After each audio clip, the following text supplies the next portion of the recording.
Hi friends, ஊருக்கு வந்து reach ஆகிட்டு ஒரு நாள் முன்னாடியே டிசைட் பண்ணியிருந்தோம் நம்ம இந்த வாட்டி சஃபாரி போகல ஃபேமிலியோடுன்னு சொல்லி. அதனால ரெடி ஆகிட்டு காத்தாலே 6 மணிக்கெல்லாம் விட்டுட்டோம் வீடு. இது தான் எங்கள் ஊர், இங்கே தான் எங்கள் வீடு இருக்குது. மசனகுடியில் சொந்த வீடு இருக்குது அம்மாது.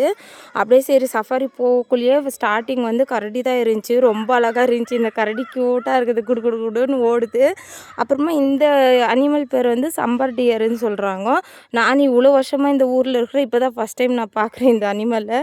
அப்படியே இங்கே மானுக்கு வந்து பஞ்சமே இல்லை, எங்கே பார்த்தாலும் மான் இருக்கும். அதே மாதிரி இந்த மயில் பாருங்க எவ்வளோ டிஃப்ரெண்ட்டாக இருக்குது. க்ரீன் கலரும் பின்ன வந்து இது ப்ளூ கலர் மாதிரி இருக்குது பாருங்க. இது நான் போகிற வழியில் எனக்கு அடிச்சிச்சு, அதனால தான் வீடியோ பண்ணேன். அப்புறம் இந்த பக்கம் ஒரு மயில் பார்த்தா அதோட வால் வந்து அவ்வளோ பெருசாக இருக்குது. நானே ஷாக்கு, இவ்வளோ பெருசாக இருக்கா வாலுன்னு சொல்லிட்டு. அப்புறமா இங்கேருந்து இன்னும் கொஞ்சம் முன்னாடி வந்தாக்க இந்த குரங்குங்க செம்ம ஃபைட் போட்டுட்டு இருந்துச்சு. இதை பார்த்தது எனக்கு கோவை சார்லாம் வடிவேல் சார் ஞாபகமும் வந்துச்சு. எனக்கு ஒரே சிரிப்பாக இருந்துச்சு இவங்கள பார்த்துட்டு. எகிரி எகிரி குச்சிட்டு விளையாண்டுருந்தாங்க. அப்படியே இன்னும் நிறைய இடத்துக்கு போகிறதா இருக்குது. நான் எல்லா வீடியோ அப்லோட் பண்ணுறேன். ஓகே பாய், நெக்ஸ்ட் வீடியோவில் பார்க்கலாம்.